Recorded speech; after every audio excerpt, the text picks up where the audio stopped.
Coucou Martine, Poultry. je suis heureuse de t'accueillir. Tu fais partie des personnes que j'ai accompagnées à travers le programme d'accompagnement, mais aussi que j'ai formées à travers la formation, qui est une formation destinée à mieux comprendre l'écosystème des troubles du comportement alimentaire, mais à plus large titre, le fonctionnement de l'humain. Et du coup, je serais heureuse que tu nous partages quelles ont été les prises de conscience pour toi sur ce long chemin avec moi, puisque on fait 2 ans maintenant. Et ça Du fait coup, déjà 2 ans. ouais, Ouais. 1 an d'accompagnement et 1 an de formation. Euh, Mm. et je précise du coup, avant qu'on démarre, que tu es psychologue de formation et que tu Psychologue et sophrologue, ouais. es sophrologue, voilà. Et hypnothérapeute, enfin, bon, peu importe. Et plein de choses.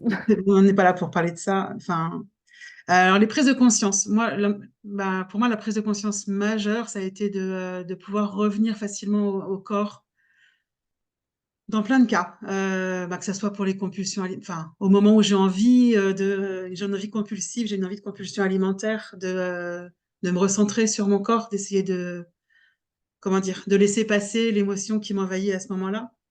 Mais c'est quelque chose que j'ai utilisé pour plein de choses aussi. Si j'ai pas envie d'aller à une soirée, voilà, pour la prise de décision, de se poser la question et qu'est-ce qui se passerait si je faisais ce que je n'ai pas envie de faire. Et ça fonctionne vraiment bien et c'est des belles prises de conscience, je trouve, de revenir au corps, quoi, la plupart du temps. Pour moi, c'était très important, d'autant que le corps, c'est quand même, ça a été un de mes soucis majeurs pendant une grande partie de ma vie. Mm. De faire Et la paix avec ce qui avait été en guerre. ouais, c'est ça exactement. À ce sujet-là, il y a aussi ça. Enfin, il y a aussi le fait au cours de l'accompagnement, j'ai pris conscience de certains de mes défauts, on va dire, dont j'avais pas forcément conscience et dont aujourd'hui je peux rire facilement. Du genre, j'ai toujours raison. Je me suis aperçue que j'étais de mauvaise foi sur plein de choses et aujourd'hui j'arrive à en rire, donc c'est plutôt pas mal et à m'en apercevoir surtout quand, euh, quand je le fais. Pardon, au moment où je le fais. Et même, mais de plus lutter contre ce côté de ma personnalité, mais plutôt d'en rire, enfin voilà, de l'accepter. Ça, c'était super important aussi, les multiples facettes qu'on peut avoir. Moi, je cite celle-là, mais il y en a sûrement d'autres, hein. Bah, la découverte des personnages qu'on joue pour se protéger, Ouais, c'est ça, ouais, tout à fait. Mm. pour ensuite revenir au corps et le ressentir. Ouais, mais les découvrir, ça m'a aidé à apaiser beaucoup de choses dans mes relations avec d'autres personnes aussi, avec ma sœur notamment, qui sont aujourd'hui beaucoup plus, je sais pas, sereines, faciles. Et puis il y avait autre chose que je voulais dire. Ah oui, puis prendre conscience ça m'a aidé beaucoup professionnellement aussi. Prendre conscience du fait qu'on se raconte tous des histoires assez facilement. Et c'est vrai qu'il y a des fois, moi, des gens qui me disent un truc et non, mais là, j'achète pas en fait. Je suis désolée. Je suis désolée, mais là, j'achète pas. C'est vraiment une histoire que vous vous racontez. Et je trouve que c'est quelque chose qui fait avancer. Et de m'apercevoir des histoires que je me raconte moi aussi. Voilà, c'est déjà pas mal, je pense. Mm. Dans ton activité professionnelle, est-ce qu'il y a des choses que tu implémentes particulièrement, qu'on a vues pendant Ouais. la formation? Est-ce que d'un point de vue plutôt structure d'activité, tu as plus confiance en tes facultés à recevoir des clients? Oui, oui, j'ai beaucoup plus confiance en moi. Alors, je sais pas depuis quand, mais aujourd'hui, il y a plus de stress quand je reçois des clients. C'est vraiment avant, quand je recevais un nouveau client, à chaque fois, j'étais toute oh là là, mais qu'est-ce que je vais pouvoir lui apporter? Qu'est-ce que je vais lui dire? Qu'est-ce qui va se passer? Et aujourd'hui, en fait, j'ai plus du tout ce problème-là. C'est voilà, j'ai un nouveau client et on va échanger et puis on va bien voir ce qui se passe. Donc, c'est plus dans l'accueil un petit peu de ce que la personne a à dire aussi, à Mm. échanger. Et puis vraiment, ce que je disais, la chose que j'utilise le plus, c'est ce retour au corps, c'est cet accueil des émotions et la définition des émotions. Il faut expliquer aux gens pourquoi on fait ça Mm. et essayer de trouver à quel moment ils ont pu, comment dire, renier leurs émotions ou en tous les cas décider inconsciemment de ne plus les ressentir. Mm. Et ça parle beaucoup à tout le monde en plus. C'est assez magique, je trouve, comme outil. Ça. Et la dépolarisation, un peu moins, mais quand je peux, quand j'ai des personnes qui ne se racontent pas trop d'histoires, j'arrive avec eux à explorer un petit peu ce que ça leur apporte d'avoir telle ou telle attitude ou ce que ça leur apporte que telle ou telle personne ait telle ou telle attitude envers elle. Et ça peut être assez magique quand ça fonctionne aussi, en fait. Je trouve que tu es un bel exemple. Souvent, les personnes qui veulent se lancer dans le monde de la thérapie ou du soin ou du coaching ou de l'accompagnement pensent, ont le sentiment que sans passer par les réseaux sociaux, sans passer par le digital, Mhm. c'est impossible. Et je trouve que tu es quand même un bel exemple de ce qu'on peut faire en présentiel et dans une ville qui n'est pas Paris, puisque tu habites À Auch, dans le Gers. à Auch, donc dans une Une petite petite ville. ville. Oui, oui.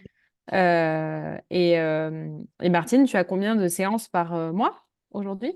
Bah, aujourd'hui, j'en suis en moyenne à 70 séances par mois, donc ça fait 18 par semaine à peu près. Euh, je passe pas du tout par les réseaux sociaux, justement.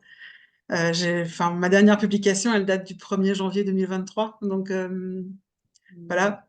En revanche, moi, j'ai quand même un outil pour moi qui est formidable, hein, qui s'appelle Doctolib. Alors, je sais pas si on a le droit de le citer, mais On peut aussi. pour moi, c'est important. C'est ce qui a changé mon activité. C'est ma pub, en fait. C'est Mm. ma première pub.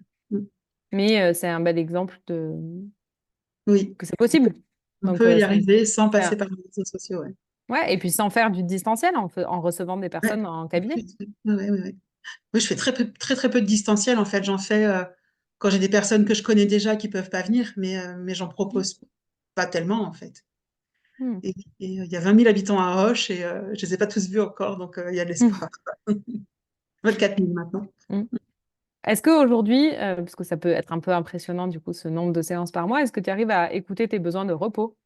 Oui, oui, oui, tout à fait. C'est quelque chose. En fait, je suis allée par tâtonnement. Au début, peut-être que je recevais. J'essayais de vraiment recevoir beaucoup de monde. Je finissais très tard le soir. J'ai jamais commencé tôt le matin, mais je finissais très tard le soir. Je travaillais le samedi toute la journée. Enfin, j'avais des rendez-vous ouverts toute la journée. J'avais pas forcément du monde. Et aujourd'hui, en fait, ben, j'ai décidé que je travaillais plus le lundi. Donc voilà, pour avoir un week-end un peu plus long que d'habitude. En revanche, je travaille toujours le samedi matin, mais je compense le samedi matin par le jeudi matin, où je travaille pas. Donc, ce qui me permet de travailler au total 4 jours par semaine. Et moi, c'était vraiment mon objectif quand j'ai décidé de m'installer en tant que thérapeute, c'était de faire du temps partiel, en fait. Donc là, aujourd'hui, j'arrive à faire du temps partiel avec un salaire de temps complet au final. Donc voilà, je gagne pas des fortunes, hein, mais c'est un choix. Si je voulais gagner plus, bah, je travaillerais le lundi. Donc je sais que c'est possible. Mais non, c'est important pour moi d'avoir cette journée bah, pour faire ce que je veux, pour me reposer, pour planifier ma Mm. semaine aussi éventuellement. Enfin voilà, c'est vraiment bien. Je suis contente de ça. Super. Est-ce que si en une phrase, tu avais quelque chose à dire à une personne qui soit souffre de troubles alimentaires et a envie de se faire accompagner par rapport à l'aventure que tu as connue à travers les accompagnements que je propose, ou à un thérapeute qui a envie de se former à une nouvelle vision de la vie, est-ce que, On aurait tu ton aurais... numéro. Non, mais est-ce que tu aurais quelque chose que tu aimerais leur dire à ces personnes-là? Que ça soit l'un ou l'autre, moi je dirais déjà suivez votre instinct. Enfin, ouais, si vous êtes attiré par telle ou telle thérapie, ben, essayez telle ou telle thérapie. Ne cherchez pas une thérapie miracle. Ne cherchez pas. Voilà. Bon, moi, je suis hypnothérapeute, mais je ne crois pas du tout qu'en une séance d'hypnose, on puisse mettre fin aux compulsions alimentaires ou faire maigrir quelqu'un. Voilà, ça c'est mon avis personnel. Mais les gens qui m'appellent en me disant oui, est-ce qu'on pourrait faire une séance d'hypnose pour maigrir? Je dis non, en fait. Je dis non, moi je fais pas ça. Donc voilà. Ouais, suivre son instinct pour les thérapies. Aller vers la personne qui vous attire, mais sans croire qu'il va y avoir un miracle. En fait, bah, le miracle, il vient de nous, quoi, à la fin. Enfin, c'est pas un miracle, d'ailleurs. Du coup, c'est plus un miracle comme ça. C'est plus un miracle. Et une chose que je dis beaucoup aux gens maintenant qui viennent me voir, je dis, mais de toute façon, même si ça marche pas entre nous, vous inquiétez pas, votre problème sera résolu par la vie à un moment ou à un autre. Ça, j'ai Mm. entendu assez souvent dans ta bouche. Et bah, tu me dis, les thérapeutes qui voudraient se former avec toi, Ouais. bah, je dirais, allez-y. Pareil, écoutez votre instinct. Si ça vous parle de ce que Kitry propose, allez-y. Ça peut être très surprenant parfois, très déstabilisant aussi. Moi, c'est m'arrivé d'être déstabilisée. Mais bah, vous prenez ce qui vous convient, en fait. Et surtout, il y a des belles découvertes, quoi. Enfin, aussi bien au niveau personnel, le lieu, aller chez Kitry, enfin, bon, ça c'est, le lieu est fabuleux, mais il y a des découvertes personnelles, Kitry en elle-même, moi les autres personnes que j'ai rencontrées sur la formation, euh, mais aussi des découvertes thérapeutiques, voilà, des surprises aussi. Mm. Donc, la Ouais, gestion ce que je raconte moi, c'est que la formation à destination des thérapeutes, c'est avant tout une aventure personnelle où il y a ouais, des transformations intérieures très grandes. oui, Et, et c'est comme ça, je crois qu'on ajuste son activité à soi-même, c'est en, oui, oui. en étant proactif intérieurement. Moi, s'il y a quelque chose qui me convient pas, je vais pas l'utiliser. Enfin, Mm. j'essaie d'être plus ou moins cohérente Mm. le plus possible, en tout cas. Merci Martine Merci à toi. et, et plein de belles choses pour la suite, Bah, merci. Bah, de toute façon, on reste en lien, bien sûr. bien sûr.